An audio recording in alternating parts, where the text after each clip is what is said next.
Okay, go. Coronavirus. Coronavirus. I'm a zombie now. No, don't say that.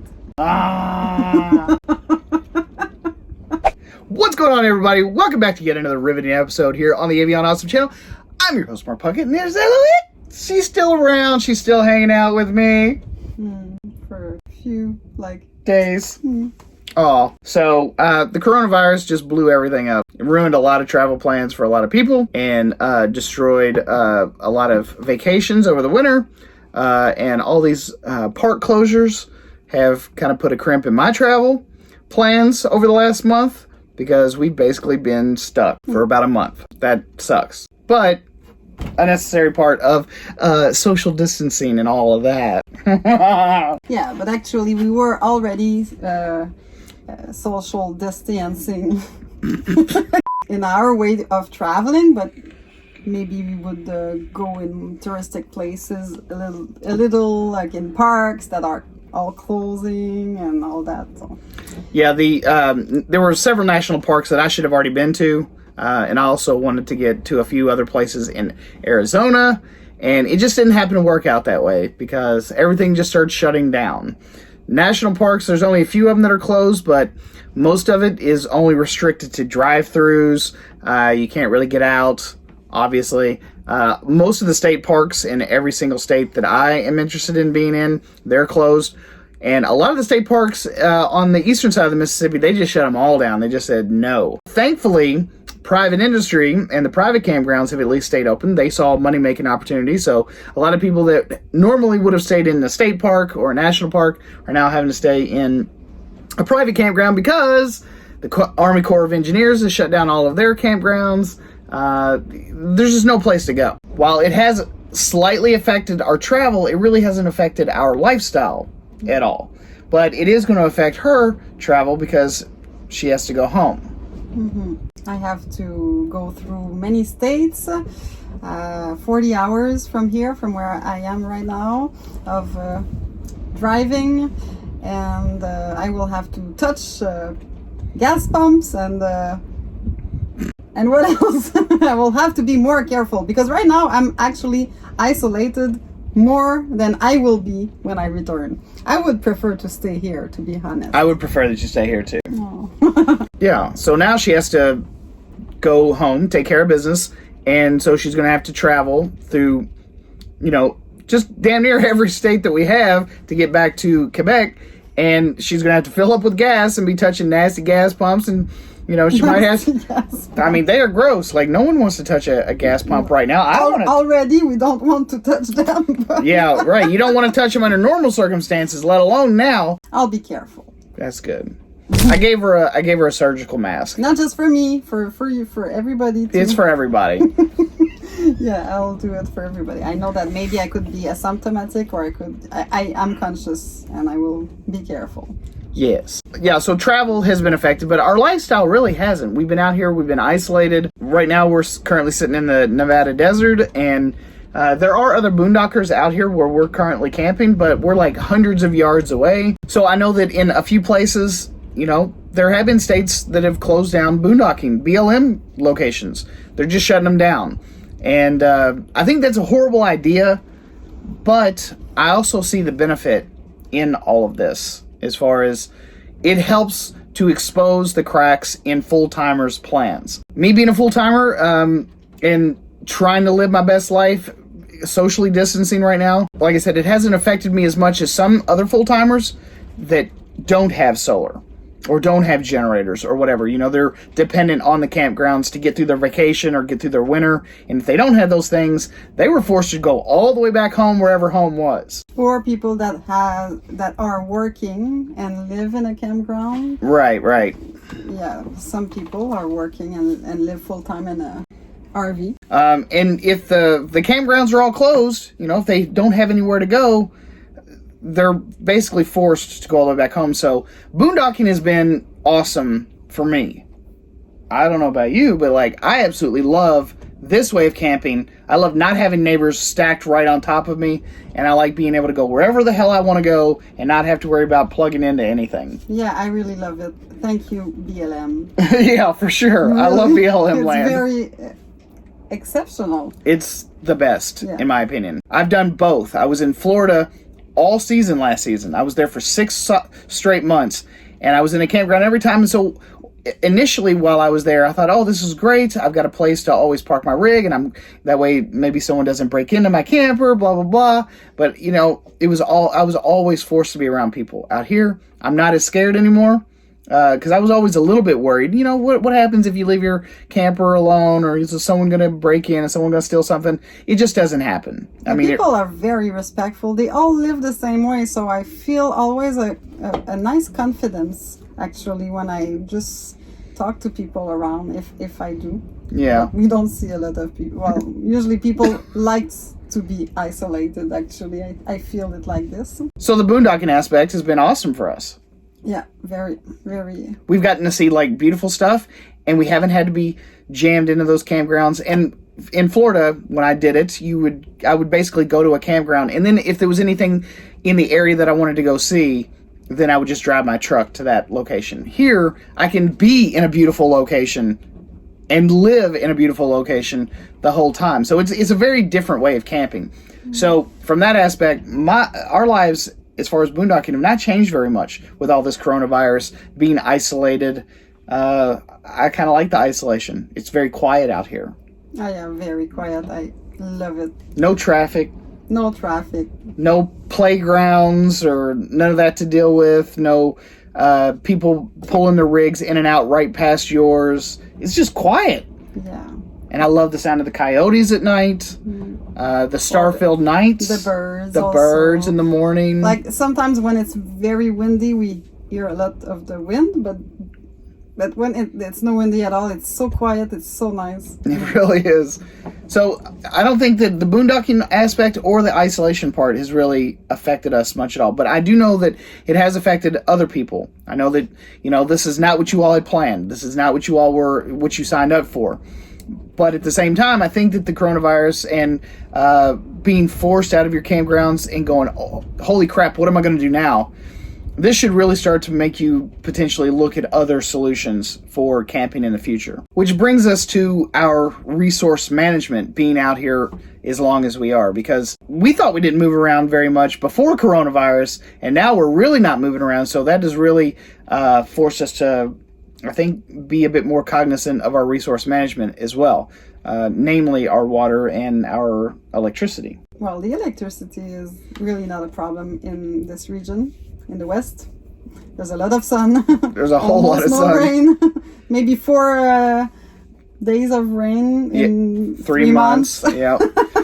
Yeah, 4 days of rain in 3 months is really not that bad. So no trees out here either to shade solar panels. Not many clouds, which is both a good thing and a bad thing. But if you're running on solar, there's really no other place to be than the desert Southwest when you're running on solar systems. So electricity, as far as that resource management, my batteries were full by 9:30 this morning, which is insane. So we cooked all day, and I have an induction cooktop.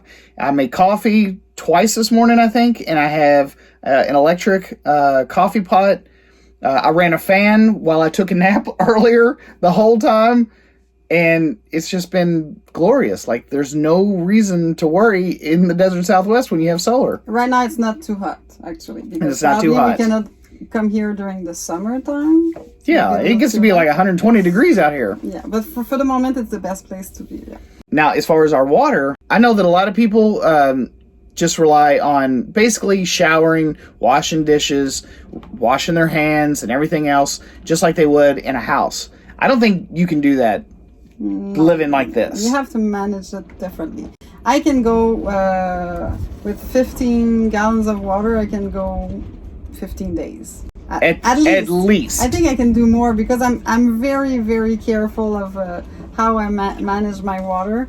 But it's a lot of habit change and maybe I'm a little intense. You are intense. But I'm not using a lot of water. I can really go low on water. Yeah, I think that if you plan on doing boondocking or staying out here in the middle of nowhere for long periods of time, a lot about your water consumption is going to have to change. You're going to have to embrace sponge baths. Oh yeah, no Yeah. choice. Yeah, because with really not a lot of water, but really, I feel clean after each bath I will take. The only water it takes most is for the hair. which I don't have much of a problem with. Yeah. I shaved my hair once in my life, like 2 years ago, thinking that it would be simpler in a van, but I was not living in a van yet. And now I don't want to shave it again. It was an experience. I liked it, but it's fine. Yeah, the water management thing is going to be different for a lot of people, just because I don't wash dishes at all. I use like paper plates, which she hates, but to each their own. She uses a pot inside of her sink in order to catch extra water, and then she reuses a lot of water. But we do the sponge baths. I try not to use any water. I just try to use the paper plates as a means to avoid using extra water. I use a lot of like the hand sanitizer when it's available, and I use very little water when I wash my hands. But I scrub really good. But at the same time, it's just different. When you're in a house, you just turn your faucet on and you just let the water run. You can't do that here. Yeah. It's just not possible. If you do that, you will go every day to the dump station and to the water. And that's the biggest problem right now, is that a lot of these campgrounds, especially the state parks and stuff, they'll have dump stations that you can go in and use, say like for a day use fee, but even those are closed now. They're closing all of that stuff. If you don't know how to manage those resources, it's just not going to work. I think that most people, if they just started doing it, they would figure out just exactly how they could do it. Yeah, well, necessity would be the mother of invention for them. You have to just live it once, and then you know what are your needs and how you do it and how you're going to get along. Okay. Yeah. It's also for milk in the coffee. Also, we want to manage it, and I keep it the longest I can, but sometimes it's not good. It's just kind of disgusting. Yeah, my milk came out of I finally said today was the day I throw mine out, because it came out like cottage cheese. So yeah, the resource management in coronavirus land, so probably tomorrow and the day after, we're not going to have any milk in the coffee. Yeah, we will wait a little. Like we space the moments where we go to the grocery store, instead of going like once a week, or we go every 2 weeks. Something like that. Yeah. And honestly, I have still plenty of food. It's just the incidentals like eggs, milk, bread. It's the typical stuff. Not even eggs. I have. Well, I do too. I've been rationing my eggs. I would say vegetables. Yeah, fresh vegetables, salad. Yeah, that I would like to have that. Yeah. So yeah, those are the things that we would generally want to go into town a bit more often for, but we can't with coronavirus lurking around every corner. She actually washed all of our groceries the last time we went with bleach water. I was handing her stuff out of the bag and she was wiping it down with bleach. Because I was too intense for him. Oh. But, okay. You're very intense. I had my reasons. It's because I'm going to do 40 hours of driving. And she didn't want to be sick. I don't want to be sick while driving, so I'm just understandable. Taking no chances, no risks. But and also I'm a little, I'm intense. More fragile. Oh, you're more fragile. But maybe my immune system is not as good as a normal person, which I'm normal person. Yeah, yours Anyways. All right, but the long and short of it is that you will have to learn some resource management skills. It's not just like being in a house. And it's definitely not like being in a house when there's no coronavirus. So, it's one thing to go from a house to an RV. It's another completely to do an RV and boondocking. And then to add another layer of complexity, it's another thing to be in an RV while boondocking with coronavirus lurking around. But actually, I feel lucky. Yeah, in my situation, I'm not stuck in an apartment, confined without maybe no windows, or not a lot of windows, or not a lot of sun, or I don't know, because some places are kind of going crazy. You cannot go outside of your place. Yeah. And people are calling to say, hey, that person went out of her place or his place, and it's... Yeah, they're like tattling on each other up there in Canada.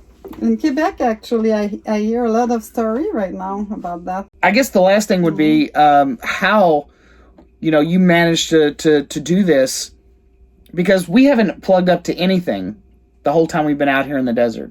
Like, not a thing. Not a friend's house. Not a business. Not, you know, maybe my generator or something. Those a few days, or on those cloudy days, I just don't cook.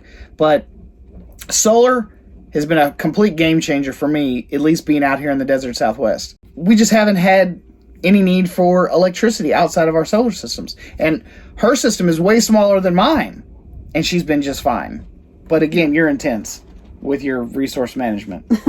Yeah, but I have less. I don't have the induction cooked up. I have only a computer, a phone, and your refrigerator. And my refrigerator. That's the one who takes most of my energy, actually.